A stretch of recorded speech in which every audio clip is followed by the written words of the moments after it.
Ok, donc bonjour à tous, bienvenue pour cette conférence sur les métiers de l'armée de l'air et de l'espace. Moi je suis Séverine Raclé, je suis médiatrice à l'atelier Canopée 16, et donc aujourd'hui nous avons avec nous, et je vais laisser vous présenter en fait, ça sera beaucoup plus simple. Vous avez avec vous l'adjudant-chef Jim, qui est chargé du recrutement en Charente et en Charente-Maritime pour l'armée de l'air et de l'espace. Alors je fais pas ce petit travail-là tout seul, hein, avec mes collaboratrices. On est en charge, en fait, notre rôle c'est d'informer, de conseiller, d'accompagner jusqu'à des métiers de l'armée de l'air, et donc d'inviter les jeunes à rejoindre nos rangs, comme on disait il y a quelques années encore. Donc, mon propos aujourd'hui va s'appuyer sur une petite présentation. Ce sera succinct, je ne veux pas vous abreuver de plein de choses. Mais ça me semble être important que de commencer par vous présenter un petit peu déjà ce que c'est que l'armée de l'air, parce que souvent des idées assez arrêtées sur ce qu'on peut y faire peut-être, et du coup j'aimerais justement peut-être les casser, ces idées. Alors déjà, pour commencer, à quoi ça sert finalement cette armée de l'air? Vous nous voyez finalement assez peu, à part quand vous voyez des avions qui se baladent dans le ciel, mais sorti de ça, il faut savoir qu'on intervient, et l'armée de l'air en général, est 24 heures sur 24 et 7 jours sur 7, est là pour vous protéger et pour assurer 5 missions stratégiques définies comme telles, depuis donc nos bases aériennes en France métropolitaine, mais également depuis l'étranger. Donc ces missions, quelles sont-elles? Eh bien, en fait, la première des missions, c'est la mission d'anticipation et de connaissance. On doit pouvoir donner à nos responsables politiques ou nos responsables militaires suffisamment d'éléments pour qu'ils puissent, au moment où les interventions sont appelées à être lancées, avoir toutes les informations pour justement, voilà, donc leur permettre de prendre des décisions qui vont être utiles. Cette mission-là de la connaissance et de l'anticipation, elle passe par le biais en fait de pas mal d'observations, de renseignements qu'on obtient par le biais, alors je vous l'ai marqué là, de drones par exemple. Hein, on est en capacité de faire voler donc des avions sans pilote qui vont récupérer de l'information avec des caméras, plein de types de caméras, des satellites évidemment. Hein, on parle d'armée de l'air et de l'espace, ben voilà. Première composante de cette armée de l'air et de l'espace, des satellites militaires. Et puis, je vous ai mis renseignement humain parce que rien ne le remplace, ce renseignement humain. Il faut des fois envoyer du personnel à l'intérieur un petit peu des lignes pour avoir des informations qui vont être cruciales pour que le pouvoir politique puisse prendre ses décisions. Donc ça, c'est la première des grandes missions stratégiques. Deuxième mission un petit peu stratégique, donc c'est prévenir.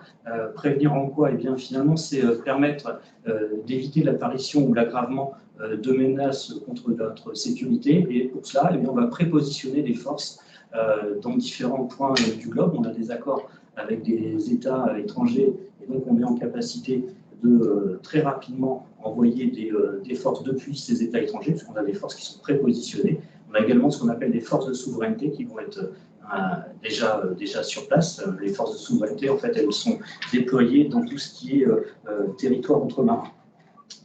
Donc prévenir, protéger qui? Ben, nous protéger tous. Hein. C'est vrai que du coup, là aussi, c'est un élément qu'on ne mesure pas tellement parce que quand on est une personne normale, on a deux jambes, on se balade, on se promène. Donc le côté terre, on comprend bien qu'il faut protéger le territoire. Quand on est un petit peu marin, on va se balader un petit peu à droite à gauche en mer. On comprend bien qu'il faut aussi protéger cet espace marin. Mais l'espace aérien, on l'imagine moins, parce que nous arrive quand même moins régulièrement de prendre les airs. Pour autant, il faut savoir qu'à peu près chaque jour, il y a entre 10 et 15 000 appareils qui survolent l'espace aérien français, et que chacun de ces appareils est identifié clairement. Donc on sait exactement d'où il vient, où il va, le cap qu'il va prendre pour y aller, à quelle altitude il vole, à quelle vitesse il vole. Et dès lors qu'un de ces éléments-là n'est plus connu, eh bien, on va faire ce qu'on appelle la police du ciel. Et donc, on va aller se mettre à la portée de cet appareil qui ne nous donne plus les informations de façon volontaire ou absolument involontaire. Ça peut être un problème technique. Et donc, on va faire intervenir cette police du ciel avec le décollage d'appareils qui sont prêts à décoller en quelques minutes pour aller donc intercepter ces avions. Protéger, c'est aussi prendre part au service public. Hein. Actuellement, il y a eu, je crois qu'il y a eu encore quelques évacuations sanitaires aujourd'hui vers la Bretagne de gens qui étaient atteints du Covid, qui du sud-est. Et voilà, là, typiquement, on est dans le genre de mission qu'on peut être appelé à faire. Intervenir, ça c'est finalement le volet qui est presque le plus connu, parce que intervenir, c'est quoi? C'est déployer un moyen de combat, un dispositif militaire, et finalement c'est ce qui va faire la une des journaux. Dès lors qu'on va intervenir quelque part, on nous voit, et c'est finalement la petite partie immergée de l'iceberg, mais tout le reste est bien évidemment très important également. Donc on est en capacité comme ça de déployer soit des moyens, donc envoyer très loin, très vite du personnel, des véhicules, quels que soient les moyens, mais c'est aussi aller porter feu, c'est-à-dire faire des actions de combat. On n'oublie pas que c'est l'armée, donc c'est aussi notre rôle. Et il y a quelques années maintenant, quand le chef de l'État a décidé d'intervenir en Syrie pour aller faire le bombardement d'une usine qui est censée produire de l'armement chimique, eh bien voilà, c'est une opération qui a été décidée, et dans les moins de 24 heures qui suivaient, le bombardement était fait. Donc c'est cette capacité-là à intervenir loin, fort, qui est une des caractéristiques particulières de l'armée de l'air. Et puis la dernière des missions stratégiques, c'est dissuader. Alors dissuader, quand on parle de dissuasion en termes militaires, on parle tout de suite de dissuasion nucléaire. L'armée de l'air avec la marine nationale sont les deux armées qui sont en capacité d'utiliser cet armement nucléaire, les marins avec leurs sous-marins, et puis nous-mêmes avec donc, le vecteur aérien, donc avec un missile qui va être emporté sur un avion, avec un avion, pardon. La France est un des seuls pays, donc il y a 5 pays qui sont dotés officiellement de l'arme nucléaire, et parmi ces 5 pays, la France est un des rares pays qui a la capacité de la déployer de façon totalement autonome.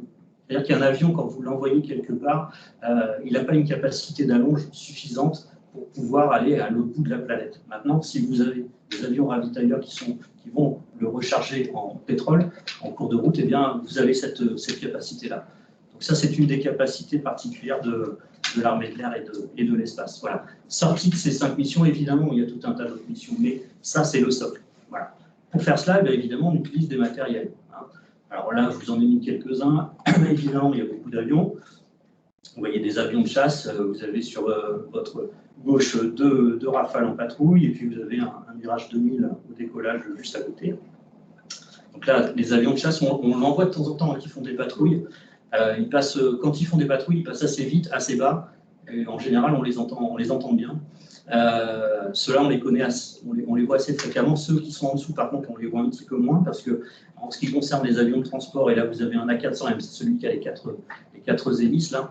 C'est un avion qui est surtout déployé sur des théâtres d'opération. Donc bien heureusement, ici en France, pour le moment, on n'a pas besoin d'utiliser ce type d'appareil, mais c'est des avions qui ont la capacité à transporter du matériel et des personnes, encore une fois. À côté, vous avez un avion, on dit de support des opérations, c'est un AWACS, ça s'appelle E3F en français, mais le terme américain c'est AWACS, c'est un avion radar. Je viendrai après sur le côté un petit peu radar, mais l'idée c'est d'être en capacité de faire de nouveau de la police du ciel, mais à l'étranger, avec ces moyens-là, avec nos moyens. Il faut que nos avions évoluent dans une bulle de protection, une bulle de sécurité. Donc cet avion-là est en capacité, dans on va dire plusieurs centaines de kilomètres autour de lui, d'assurer ce contrôle aérien total. Sur l'autre droite, après, complètement, vous voyez, je vous ai mis aussi, alors je vous ai mis un hélicoptère, il y a plusieurs types d'hélicoptères, là vous avez un Caracal, c'est un hélicoptère de combat qui a la capacité, qui est souvent utilisé avec les gens des forces spéciales. Il faut savoir qu'il y a des gens des forces spéciales qui travaillent dans l'armée de l'air, il y en a aussi dans la marine, il y en a aussi dans l'armée de terre, mais il y en a bien dans les 3 composantes des armées. Donc ils font pas mal de recherche au combat, d'évacuation aussi, voilà. Hélicoptère. À côté, vous avez un drone. Alors j'ai mis exprès cette photo-là, parce que souvent quand on parle de drone, et souvent vous avez peut-être des drones vous-même que vous pilotez avec vos petits téléphones. Voilà, vous voyez bien que c'est pas le même genre de drone. Celui que vous avez, il est posté pas très loin, parce que le seul escadron de drones en France est posté à Cognac. Donc vous avez ces drones-là, hein, ceux qu'on voit là, les Harfang, qui sont positionnés à Cognac, et on voit un petit camion là qui supporte une bombe et qui est en train d'armer le drone. Donc on a des drones qui peuvent être armés. Donc peut piloter ses avions depuis aujourd'hui la métropole et survoler l'espace aérien malien. On a cette capacité-là, si loin. Ça ne se fait pas. La France a décidé qu'on ne ferait pas comme ça. On enverrait systématiquement nos pilotes là où a lieu l'exercice de leur fonction pour être quand même dans la mission et pas être déconnecté complètement de ce qui se passe à l'étranger. Et puis j'ai quand même essayé de vous mettre autre chose que des avions. Là, vous avez une batterie de missiles Mamba. Ce sont des missiles de défense solaire, donc ils sont en capacité d'abattre un appareil. C'est souvent des moyens qui sont déployés quand il va y avoir, par exemple, je ne sais pas moi, une compétition de sport. Hein, on organise les Jeux Olympiques, on organise les Olympiques du monde de foot. Et bien, ce type de moyens-là vont être déployés pour assurer une bulle de protection au-dessus des sites qui sont à préserver. Voilà. Donc des moyens, donc on va dire matériels, et ça c'est une chose. Hop. Comme ça. Ah, trop vite, un peu trop vite, c'est pas grave, c'est celle-là. Donc ça, c'est des moyens en matériel, mais on s'appuie surtout, et c'est un peu l'objet aujourd'hui de ma démarche, et de venir ici vous parler un peu de nos métiers, on s'appuie aussi évidemment sur des moyens humains. Donc des hommes et des femmes qui font partie de la communauté des aviateurs. Être aviateur, ça ne veut pas dire être pilote. Il y a une différence à faire entre être aviateur, travailler donc pour l'armée de l'air, je suis aviateur, mes collègues qui m'ont fait à manger ce midi sont des aviateurs, les pilotes sont des aviateurs, on est tous des aviateurs, ça veut dire juste être dans l'armée de l'air. Donc ces aviateurs sont des hommes et des femmes. Une donnée importante là-dessus d'ailleurs, l'armée de l'air est la plus féminisée des trois armées, donc avec plus de 23% de personnel féminin. Alors je sais que ça peut paraître un petit peu juste, 23 ça fait même pas un quart, c'est pas beaucoup. Quand je suis rentré il y a quelques années, je ne suis pas si vieux que ça, mais il y a quelques années quand même, c'était à peine 12%. Donc en moins de 20 ans, ça a doublé. Et la tendance est là, et la tendance est forte. Tous les métiers étant ouverts aux femmes, aujourd'hui, j'ai aussi bien des mécaniciennes que des gens spécialisés en électrotechnique, que des pilotes. Enfin, il n'y a pas du tout d'emploi qui soit réservé aux garçons ou aux filles. Enfin, voilà. Donc c'est clairement... cette tendance forte, elle est là, elle existe.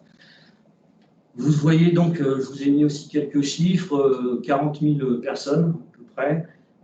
Donc ça, c'est pour des militaires actifs. On fait une distinction entre les militaires actifs comme moi, donc qui sont des militaires à temps plein, on va dire, et puis des militaires, ce que j'ai mis tout en bas, des réservistes qui, eux, viennent de temps en temps pour nous renforcer sur nos missions parce qu'on part nous-mêmes en opération extérieure, parce qu'on est en vacances, parce que voilà, il y a une recrudescence d'activité, on a besoin de faire appel à ces réservistes qui sont finalement un petit peu comme je prendrais l'exemple des pompiers volontaires.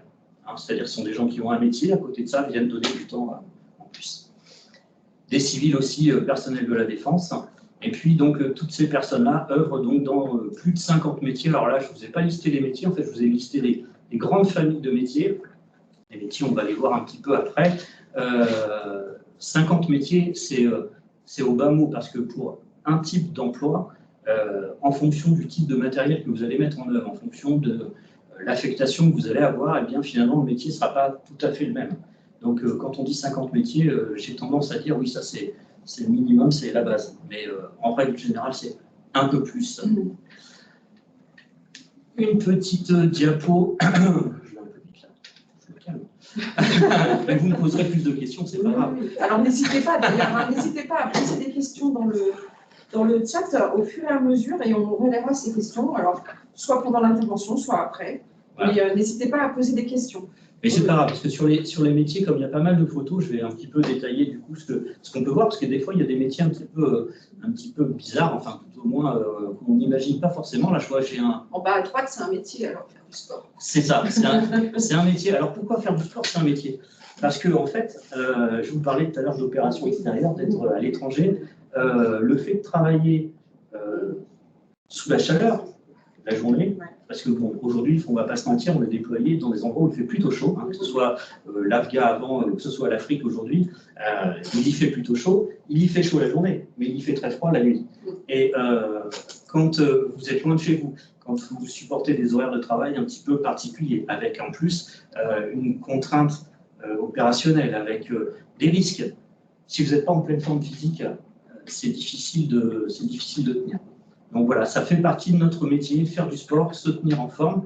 Ça fait partie de notre boulot et d'ailleurs on est évalué chaque année sur nos performances sportives, quel que soit notre âge, quel que soit notre type d'emploi au sein de l'armée de l'air et de l'espace. Donc oui, c'est un métier. Ouais. Donc ce que je voulais vous montrer, alors c'est celui-là, on ne voit pas forcément là. Voilà, c'est mon petit fauconnier là. Hein, là on n'imagine pas non plus qu'on emploie des fauconniers dans l'armée de l'air, mais si, on emploie des fauconniers.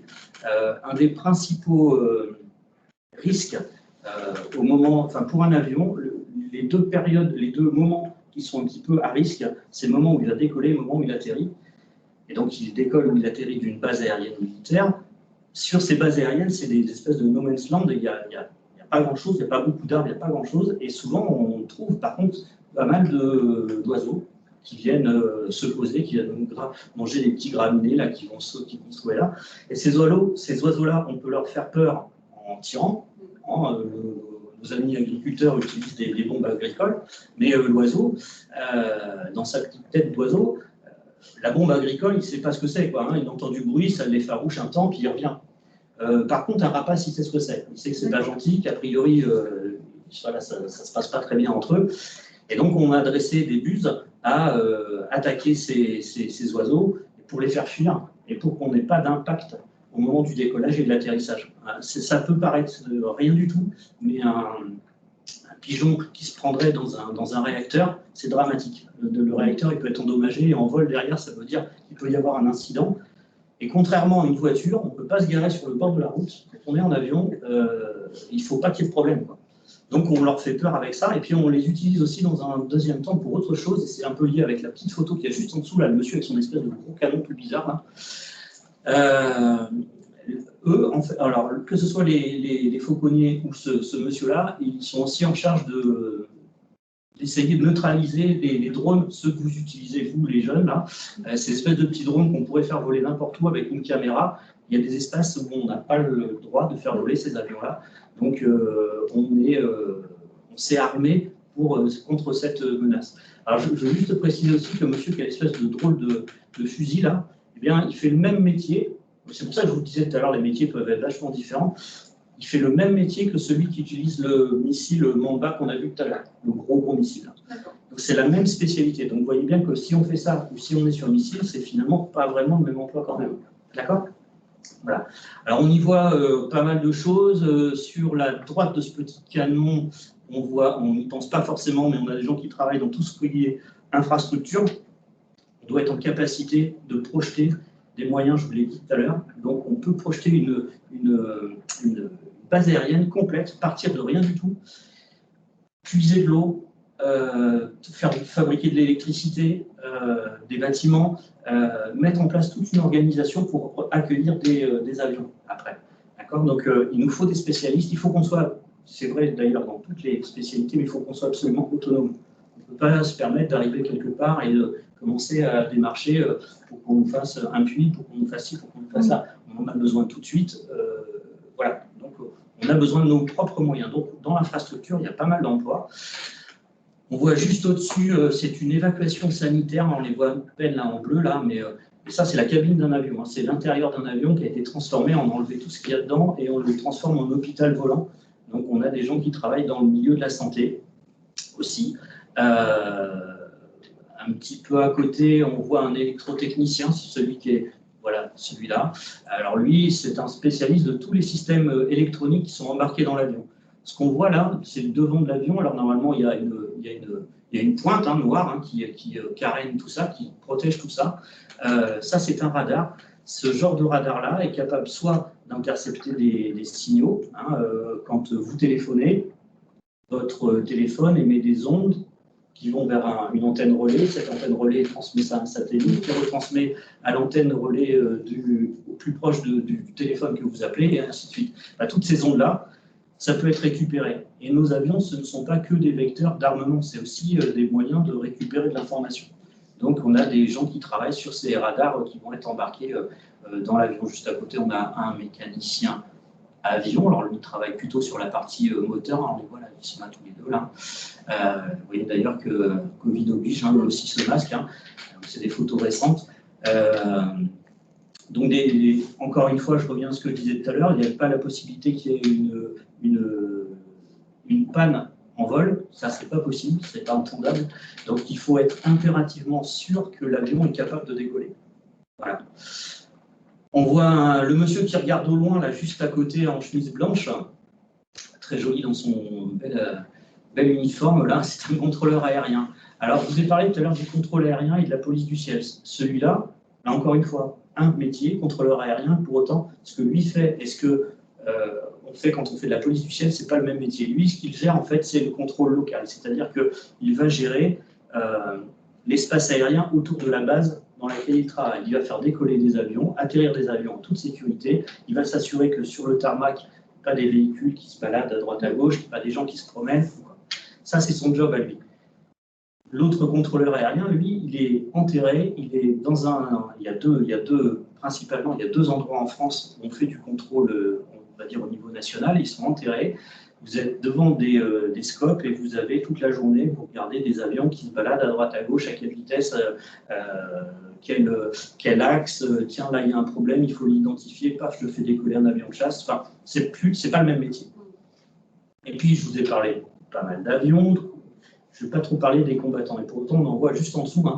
Là on voit des commandos parachutistes de l'air, qui font partie donc eux des forces spéciales. Alors on en voit un qui est armé, mais les trois quarts du temps, le but du jeu pour eux, c'est pas forcément d'être armé, c'est des gens qui vont être prépositionnés. Alors, comme je le disais tout à l'heure, soit pour faire du renseignement, récupérer de l'information au plus près, soit faire de la désignation de cible. On a des avions qui vont délivrer de l'armement, mais au moment précis où ils vont délivrer cet armement, il faut qu'on soit certain que la cible est la bonne, qu'on ne va pas viser à côté, donner les coordonnées précisément du tir. Donc, ils sont, eux, à côté, à proximité. Et après, une fois que le tir est fait, il faut qu'ils vérifient que, en gros, la cible a bien été traitée comme il le fallait. C'est une de leurs missions. On en voit à côté aussi, hein, ceux qui sont sur le petit quad, là, juste à côté. La petite photo qui est un peu noire, sur laquelle vous ne voyez pas grand-chose dans l'angle, ça, ce sont des gens qui sont spécialisés dans la simulation de vol. On a des simulateurs de vol dans l'armée de l'air. Ça nous permet d'entraîner nos pilotes rapidement, de les confronter à des situations qui seraient difficiles de mettre en place. Hein. On imagine bien qu'on ne va pas faire exprès de mettre une panne sur un avion pour vérifier si le pilote est capable de gérer la panne. Hein. On va éviter de faire ce genre de choses-là. Donc on a des simulateurs pour ça. L'avantage aussi du simulateur, c'est qu'entre deux séances, vous pouvez très bien faire une séance de nuit, une heure après, si vous faites une séance de jour, une heure après, je ne sais pas, il fait beau, et dans le même temps, 15 minutes après, il pleut des cordes ou il y a un orage qui s'abat. Donc on peut faire tout un tas de choses avec le simulateur et ça multiplie la vitesse d'action, la vitesse de formation de nos pilotes. Et puis je termine quand même, parce que si je ne parle pas d'eux, mon chef va vous se péter. Non, je rigole. Mais aujourd'hui, tout passe par le relais de l'information et par des transmissions qui sont sécurisées.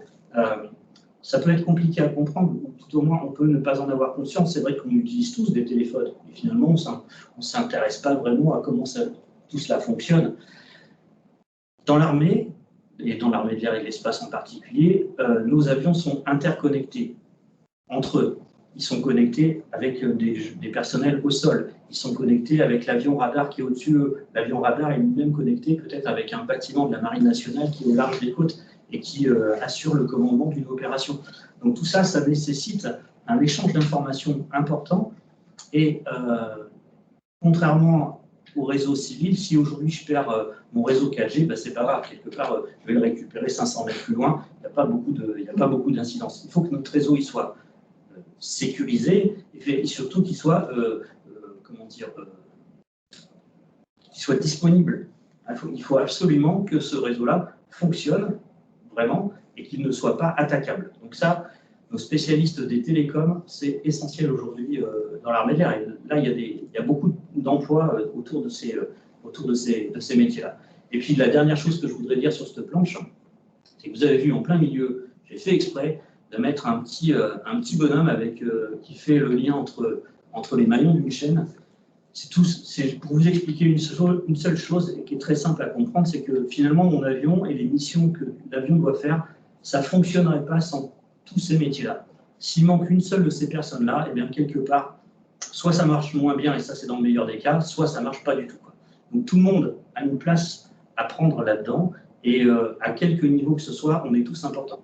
Hein, le dernier maillon de la chaîne, je dirais, c'est le pilote et son avion. C'est celui qui, finalement, on voit le plus. Mais s'il n'y a pas tous les autres éléments, ça ne marche pas, quoi. Donc, c'est un gros travail d'équipe. C'est un gros travail d'équipe, effectivement. Tout à fait. Alors là, par contre, on va pouvoir passer à la suivante. Alors, on a trouvé, on sait à quoi ça sert l'armée de l'air, on sait à peu près les métiers qu'il y a, et bien maintenant, on va définir le niveau de responsabilité qu'on va avoir. Ce niveau de responsabilité qu'on peut y prendre dans l'armée, ça va être en fonction en fait, du diplôme avec lequel on arrive au départ. Tous ces métiers dont on vient de parler, ils peuvent être accessibles à différents niveaux de responsabilité, au niveau de la conception. Donc là, c'est le recrutement de ce qu'on appelle les officiers. Hein, ce sont ceux qui sont des dirigeants, ce sont ceux qui sont là pour nous indiquer un petit peu quel est le but à atteindre. Ça, c'est le rôle de l'officier. Le recrutement se fait, je vous l'ai mis, à partir de Bac plus 3. Donc on peut rentrer comme ça directement en tant qu'officier. Je parlerai de ce qu'il y a après sur la droite. Juste en dessous, on a les gens qui sont là pour faire l'organisation. Ils sont là pour dire, voilà, maintenant qu'on connaît le but à atteindre, voilà quels moyens on va mettre en place pour que tout ça fonctionne. Comment on va organiser tout ça. Ça, c'est le rôle des sous-officiers. Je suis sous-officier. Donc le recrutement se fait à partir d'un bac. Quand je dis à partir de, comme pour l'autre, pour les officiers à partir de Bac plus 3, ça veut bien dire à partir. Ça ne veut pas dire que si vous avez un Bac plus 5, on ne pourra pas vous engager. Ça ne veut pas dire que parce que vous avez un Bac plus 4, vous ne pourrez pas être sous-officier. C'est le minimum attendu. Donc le bac pour les sous-officiers et pour des gens qui vont avoir un rôle de réalisation, c'est le rôle donc, des militaires du rang. Donc eux, ils sont formés à une tâche particulière ou à plusieurs tâches, on va dire, utile évidemment, mais à plusieurs tâches, et eux vont travailler sous la responsabilité de sous-officiers et d'officiers aussi. Et j'ai remis le petit bonhomme, parce que là aussi, on a tous une importance, on a tous un rôle à jouer. Vous voyez, vous avez une petite flèche, vous avez une petite étoile, pardon, vous avez marqué pilote dans les officiers. Les pilotes sont, alors je l'ai mis juste en dessous parce que les pilotes peuvent être recrutés à partir du bac. Tiens, là aussi, idée reçue, hein, on pense des fois qu'il faut avoir un bac plus, je ne sais pas combien. En fait, un pilote, il peut avoir qu'un bac. Hein. Après, c'est nous qui allons lui faire passer tout un tas de tests, vérifier s'il a bien les capacités pour. Mais à partir d'un bac, on peut être pilote. Le pilote, il est donc officier, c'est-à-dire que dans cette espèce de pyramide, il est un peu tout en haut, d'accord ? Et il va monter dans un avion qui a été préparé, qui a été vérifié, vérifié, dont les papiers qui disent que l'avion est prêt à voler, c'est le sous-officier qui a pris cette responsabilité-là. Et puis peut-être que le sous-officier, la tâche de réparation de l'avion, il l'a fait faire à un militaire du rang. Donc finalement, c'est celui qui se retrouve tout en haut de la pyramide qui prend le risque par rapport à un boulot qui a été fait sur toute une chaîne. Donc dans l'armée de l'air, vraiment, cette chaîne-là, cette structure-là n'est pas absolument pyramidale et tous les éléments montent et descendent, les informations montent et descendent, ça marche vraiment comme ça. Et puis dernière chose que je peux vous dire là sur cette petite planche, vous voyez qu'il y a marqué sélection entre les différentes strates là, et on peut rentrer avec en dessous d'un bac, ne pas avoir son baccalauréat, rentrer en tant que militaire du rang, et puis en interne, progresser, devenir sous-officier, voire devenir officier. Il y a à peu près, pour vous donner comme ça un ordre d'idée, il y a à peu près 70% des officiers de l'armée de l'air et de l'espace aujourd'hui qui sont issus du recrutement des sous-officiers. Donc c'est vraiment quelque chose qui marche à plein. C'était sur une diapo avant, je ne vous l'ai pas dit, donc je vais le dire là vite fait. On commence quasiment tous avec un contrat. Donc il y a plus de la moitié du personnel de l'armée de l'air qui est contractuel. Et puis c'est au cours, après des années, avec le temps qui passe, qu'on peut aller vers un statut de carrière, mais on commence tous en général, on travaille tous en vertu d'un contrat. C'est pour ça que j'ai aussi cette petite... il y a possibilité de changer de métier aussi. Alors en théorie, alors là, vous me posez, c'est bien que vous me posiez cette question, parce que normalement, non, on ne change pas de métier. Pourquoi on ne change pas de métier? Parce qu'en fait, c'est un coût, cette formation. Il faut comprendre que dès lors que vous rentrez, dès lors que le jeune qui a passé les tests de sélection, il viendra après, est rentré chez nous pour suivre la formation, il est rémunéré dès le départ de sa formation. Et sa formation peut durer plusieurs années. Donc, c'est un coût qui est supporté par l'État, qui est donc supporté par nous tous, et on ne va pas changer comme ça tous les 3-4 ans de métier, quoi. Par contre, on peut évoluer. Par contre, il y a des bifurcations. Le métier que je fais aujourd'hui, c'est accessible à n'importe quel spécialiste. Parce que parler du recrutement et parler de son vécu de militaire dans tel ou tel métier, finalement, c'est intéressant d'avoir des gens qui viennent d'un peu tous les horizons. D'accord? Donc voilà, il y a quand même la possibilité de bifurquer. Qu'est-ce que c'est celle-là? Ah oui, les conditions, parce que c'est bien beau tout ça. Oui. On sait à peu près le niveau de responsabilité qu'on va avoir, du coup, ok, on connaît le métier qu'on va exercer, très bien. Maintenant, comment on fait pour être recruté? Alors déjà, il faut remplir un certain nombre de conditions, qui sont des conditions légales, c'est pas moi qui les ai inventées. Pour entrer dans l'armée française, il faut être de nationalité française. Voilà, ça c'est la première des conditions.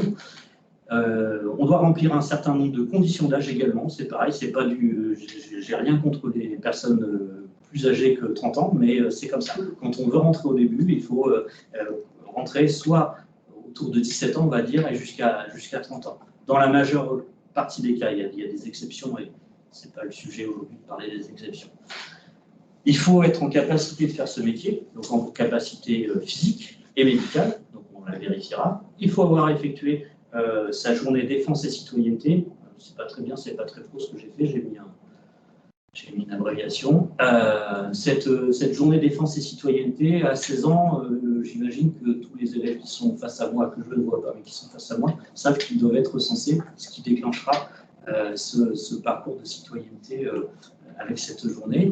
Là, aujourd'hui, on a des collégiens. Alors, je ne sais pas si vous êtes plutôt 4e, 3e, ouais. Mais c'est quelque chose, effectivement, mais ça fait partie du parcours qui commence d'ailleurs à l'école. C'est ça. Ce parcours de citoyenneté. La bonne moralité, ça c'était pour qu'on comprenne. La bonne moralité, c'est que il va y avoir une enquête, on appelle une enquête de sécurité, une enquête de moralité qui est effectuée sur la personne qui cherche à s'engager, mais également sur son entourage, sur son environnement. Voilà. Donc, pour vous prendre un exemple, pour essayer d'expliquer un peu ce que je veux dire, il y a quelques années maintenant, j'ai essayé d'engager un jeune officier dont le papa était lui-même officier de l'US Air Force, donc des gens très bien sous tout rapport, hein, ils n'avaient pas de problème particulier avec la justice ou quoi. Il y a juste que comme ce jeune aurait eu accès à des informations classifiées, à des informations, je ne vais pas dire secrètes, mais l'idée est là, on a préféré ne pas lui donner son habilitation parce qu'il y avait un risque de fuite d'informations avec son papa qui travaillait pour les États-Unis. Et on est bien d'accord que ce n'est pas un pays contre qui on est en guerre ou quoi, hein, mais donc il y a une enquête qui est faite sur toute personne qui veut se présenter. La personne et son environnement. Et puis évidemment, il faut avoir réussi les évaluations, parce que c'est pas le tout que de déposer un dossier et de dire je suis intéressé, il faut encore réussir des évaluations. Les évaluations, en gros, c'est quoi? C'est la visite médicale, vérifier que vous êtes en bonne forme pour être militaire, mais aussi pour faire tel ou tel métier. Hein, il y a des métiers pour lesquels il faut des aptitudes médicales particulières. On vous fait passer des tests psychotechniques. Le but là n'est pas de puiser parmi vos connaissances ou pas, non. C'est vraiment de vérifier que vous avez des capacités cognitives, des capacités de réflexion telles que ce qu'on attend. Hein, vous avez des capacités d'apprentissage, vous avez des capacités à faire marcher votre cerveau assez rapidement. Et bien voilà, ça nous intéresse, on va le vérifier, on va le tester. On fait passer des tests d'anglais. Alors peut-être que dans la salle, il y a des gens qui sourient, mais voilà, c'est comme ça, oui. C'est quel niveau à peu près ces tests d'anglais? Tout dépendra du... Enfin, ça vous fait un peu une réponse de Normand, hein. Tout dépend. Mais non, c'est vrai, tout dépend, parce que si vous voulez être agent de restauration ou si vous voulez être contrôleur aérien, vous imaginez bien que le niveau ne va pas être le même. Le niveau, le test est étalonné sur le savoir acquis normalement en fin de terminale. D'accord. Petit niveau bac, quoi. Maintenant, évidemment, je vous ai dit pour côté des gens qui pouvaient ne pas avoir le bac, ils vont faire le même test, mais évidemment, nous, on ne met pas le curseur au même niveau. On ne s'attend pas à ce qu'ils aient des résultats formidables, bien sûr. Et en fonction du métier, évidemment, c'est plus ou moins important. Mais l'anglais reste important, du coup, au collège, parce qu'il donne accès, effectivement, à ces formations. Mais aujourd'hui, on intervient, je vous le disais, à l'étranger. La langue, de toute façon, la langue aéronautique internationale, c'est l'anglais. Toutes nos documentations, même pour l'entretien de l'avion, sont en anglais. Les avions répondent à des normes internationales, ça s'appelle les normes FRA, et toute la documentation doit être en anglais, et une partie de l'apprentissage doit se faire également en anglais. Donc voilà, c'est impératif aujourd'hui. Quel que soit le métier. Quel que soit le métier. On fera passer des épreuves de sport, hein, ça c'est toujours pour vérifier les aptitudes, notamment l'aptitude physique, donc des tests de force, des tests d'endurance, et puis une espèce de petit test pour voir un petit peu ce qu'on appelle le leadership, comment vous vous comportez en équipe. Est-ce que vous êtes quelqu'un qui allait aider les autres dans un groupe? Comment vous vous comportez? Voilà, ça, pour nous, c'est assez intéressant. Et puis, alors, le dernier point, c'est pas parce que c'est le dernier que c'est le moins important, c'est même à mon sens le plus important. Vous allez devoir passer, alors là, je ne l'ai pas mis au pluriel, mais il pourra y avoir plusieurs entretiens de motivation. Un entretien de motivation, ça se prépare, ça ne s'invente pas. Il faut être en capacité de dire pourquoi vous voulez faire ce métier-là, ce que vous connaissez de ce métier-là, ce que vous en attendez, ce que vous allez y apporter. Enfin, il faut avoir fait tout ce travail-là. Ce n'est pas juste un jeu de questions et réponses entre quelqu'un qui vous reçoit et vous qui êtes là à répondre à des questions. Non, il faut que vous soyez acteur en votre... Je viens parce que je sais ce que je veux faire, je sais quelle qualité j'ai, je sais ce que je vais vous apporter. En fait, comme n'importe quel employeur, il a besoin d'entendre ce qu'il va gagner à recruter telle ou telle personne. C'est ni plus ni moins la même chose que ça.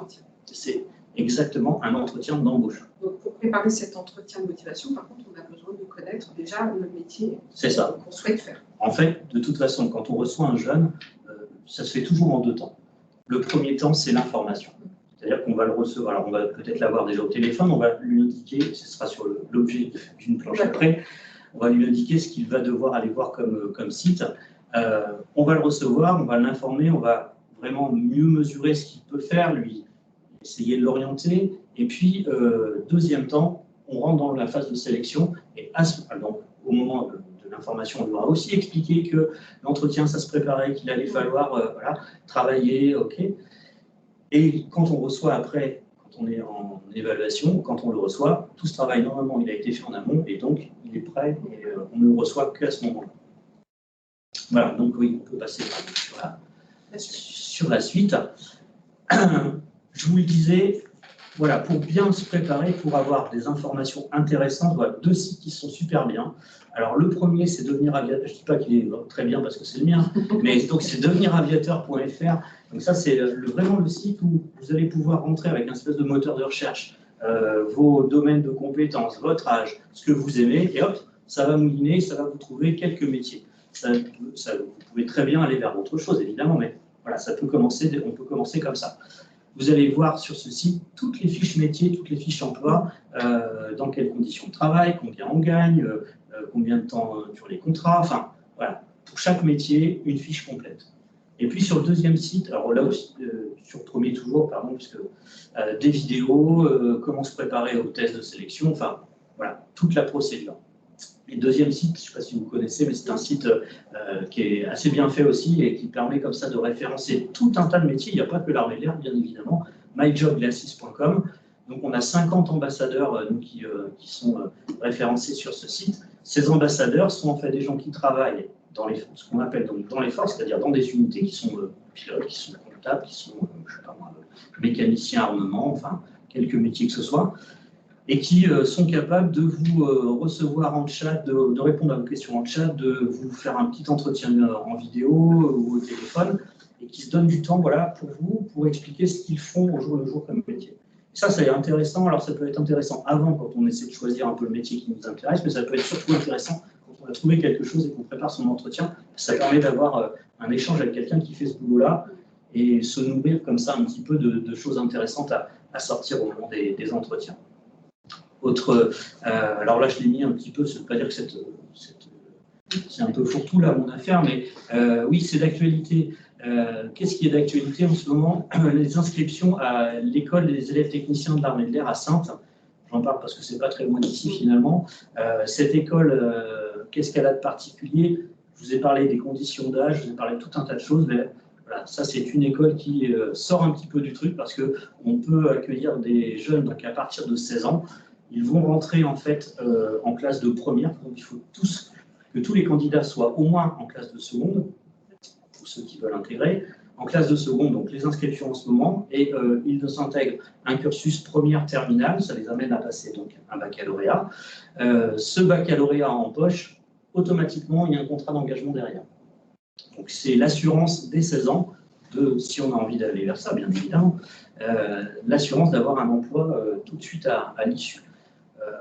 voilà, bon, c'est sans faire encore une fois la promotion particulière de cette école-là, mais quand on a envie en tout cas d'intégrer l'armée de l'air, c'est juste tout à fait approprié parce qu'on est formé tout de suite finalement à nos métiers. J'ai dû le marquer aussi où il y a une visite virtuelle, donc là c'est moi qui l'ai assuré le 10 mars. Je vous invite à vous connecter sur le site de l'EETA, le 10 mars pour la visite de l'établissement, et puis on essaiera de faire un petit peu comme ce qu'on fait là, un chat en direct avec les élèves sur place. Les préparations militaires, c'est découvrir un petit peu les armées de l'intérieur, comme des stages en fait, si vous voulez. Ça, c'est à partir de 16 ans. Vous allez venir découvrir pendant 15 jours ce que c'est qu'être militaire. On va vous habiller en militaire, on va vous faire des petites activités militaires. Ça vous plaît, c'est très bien. Ça ne vous plaît pas, ça n'engage à rien. Ça ne vous coûte rien. Vous allez être hébergé, vous allez être habillé, vous allez être nourri, mal, mais vous allez être nourri quand même. Non, je rigole. Il faut aimer les pâtes. Ouais, il faut aimer les pâtes et les patates. Mais si vous aimez les frites et les steaks, c'est bon.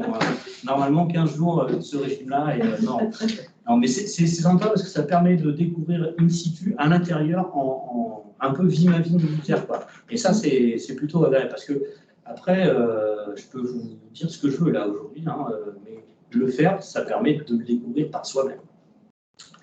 À l'été 2021, 2 événements d'importance. Donc, le meeting de Cognac qui a été reporté l'année dernière, enfin qui a été annulé l'année dernière, qui est reporté pardon, cette année. Donc, normalement, il aura lieu début juillet, oui. Et puis, une autre manifestation très intéressante également, le rêve d'Icar à Royan. Je crois qu'il y aura le passage de la patrouille de France, l'équipe de voltige aérienne, voilà. Les 3 bases aériennes locales, Saintes, Rochefort et Cognac, seront présentes avec des moyens, des matériels. Il y aura des avions en statique, on pourra visiter, on pourra monter dedans, des camions pompiers, enfin voilà, tout un tas de métiers.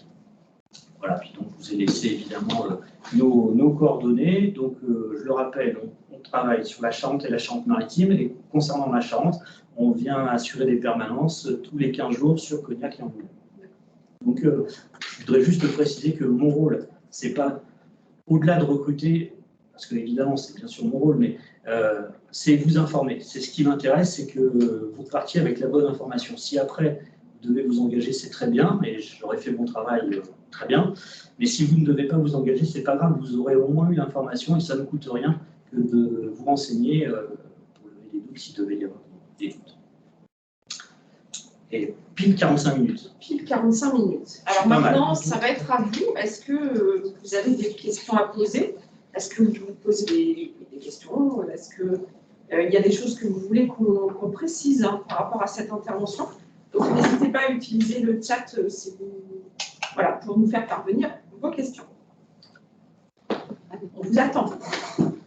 Moi, j'aurais une question. Ah, une question dans la salle. Une question dans la salle.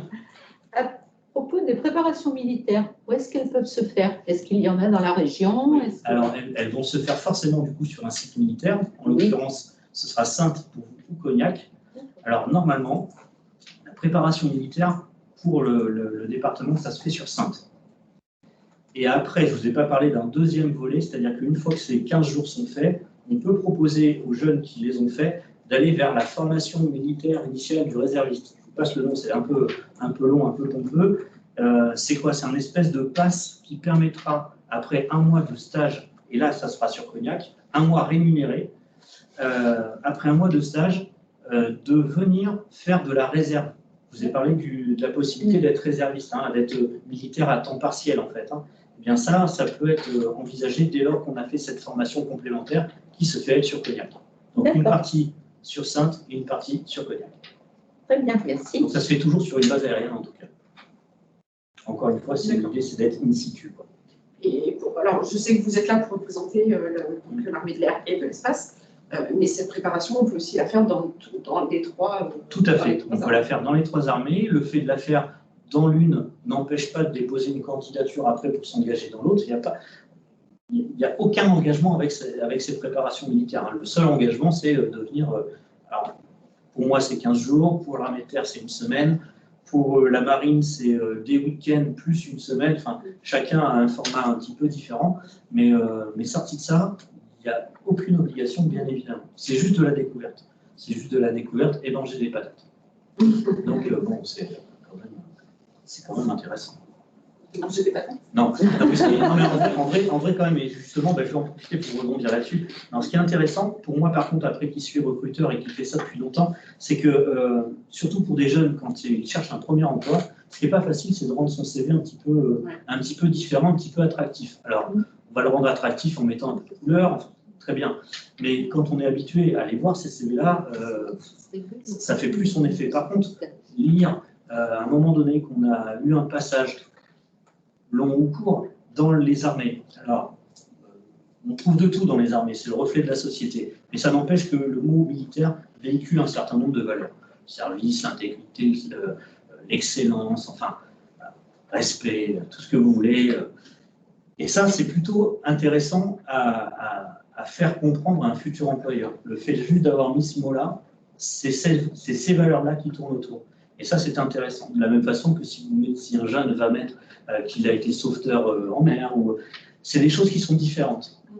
Et quand on se présente à un emploi, souvent, on s'aperçoit que comme l'emploi est très détaillé et ce qu'on attend est très clair, les gens qui vont se présenter ont finalement tous plus ou moins le même cursus, tous plus ou moins le même profil. Le rendre un petit peu atypique, son CV, et trouver des choses qui vont le rendre un petit peu différent, qui vont accrocher l'œil, c'est intéressant. Pour se démarquer.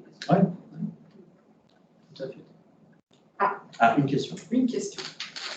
Alors, une question du collège Puy-Grelier. Comment faire pour devenir infirmier militaire ou coach? Alors, coach sportif, Coach sportif, j'imagine. D'accord. Alors, c'est bien. Il y a infirmier militaire d'un côté et c'est très bien parce que déjà, le premier, je vous dirais qu'infirmier militaire, je vais botter en touche parce que je ne m'en occupe pas. Non, alors, comment vous dire ça? Les armées, l'armée de terre, la marine ou l'armée de l'air, font appel, évidemment, à un service de santé. Ce service de santé, il est interarmé, si vous voulez. Donc, c'est un service, ça s'appelle d'ailleurs le service de santé des armées, travaille au profit de l'armée de l'air, de l'armée de terre ou de la marine nationale. Donc, ce service-là gère son recrutement concernant les médecins, concernant les chirurgiens et concernant les infirmiers. Il n'y a qu'au niveau des brancardiers pour l'armée de terre, des auxiliaires sanitaires pour la marine et l'armée de l'air que nous gérons notre recrutement. Donc, comment on fait pour devenir infirmier militaire? C'est très simple. Il faut taper sur mon ami Google, service de santé des armées, on postule en direct. Alors, deux possibilités, je vais quand même essayer de renseigner un peu. Deux possibilités, c'est soit on va être recruté, entre guillemets, par ce service, et ce service-là va vous former et vous donner finalement la même formation qu'un infirmier d'État, enfin, on va avoir le même diplôme qu'un infirmier d'État, ou alors, il y a un autre recrutement qui se fait, c'est un recrutement d'infirmiers déjà diplômés qui vont intégrer après directement le service de santé des armées. Et pour coach, donc j'entends moniteur de sport par là, eh bien c'est un recrutement de sous-officiers. Et ça, du coup, chacune des trois armées recrute des moniteurs de sport. Donc les sélections sont celles que je vous ai expliquées tout à l'heure, c'est-à-dire dépôt de dossier, donc avec toutes les conditions, et puis après des tests psychotechniques, des tests de sport, une visite médicale, et voilà. Donc quoi qu'il en soit, de toute façon, que ce soit pour infirmier militaire ou moniteur de sport, c'est un niveau minimum bac. Oui, oui. Ça, c'est impératif. Que ce soit infirmier dans l'armée ou infirmier dans aujourd'hui, quand on a regardé la pyramide, c'est vrai que donc il y avait en dessous du bac, et on peut estimer qu'en dessous du bac, ça peut vouloir dire aussi pas de diplôme. Et c'est le cas. On recrute des gens qui ne sont pas diplômés. Mais on en recrute très très peu. Et très sincèrement, et là je voudrais bien que tout le monde m'entende, je vais regarder la caméra pour ne pas, je n'ai jamais dit qu'il ne fallait pas que vous ayez diplôme pour rentrer dans les armées. Et ôtez-vous ça de la tête. Parce que c'est une quantité infime, hein, les gens qu'on recrute chez nous qui ne sont pas diplômés. Il faudra au moins avoir une formation, que ce soit un CAP, un BEP, un bac pro, un bac, un BTS, un DUT, ce que vous voulez, mais ne venez pas nous voir trop tôt. Vous avez vu que les recrutements se font jusqu'à 30 ans, donc vous pouvez très bien être mis en concurrence avec des gens qui vont avoir 25 ans, de l'expérience, un niveau supérieur à celui qui est attendu. Pour sous-officier, on le disait tout à l'heure, c'est au moins le bac. On peut tout à fait postuler avec un bac plus 4. J'en avais une hier dans mon bureau qui avait un bac plus 4 et qui est rentrée chez nous. Donc, on s'entend bien sur ce que j'ai dit. Je n'ai pas dit qu'il fallait venir à 17 ans sans diplôme. On est bien d'accord. normalement, ça, je l'ai dit. J'espère que ce sera bien noté.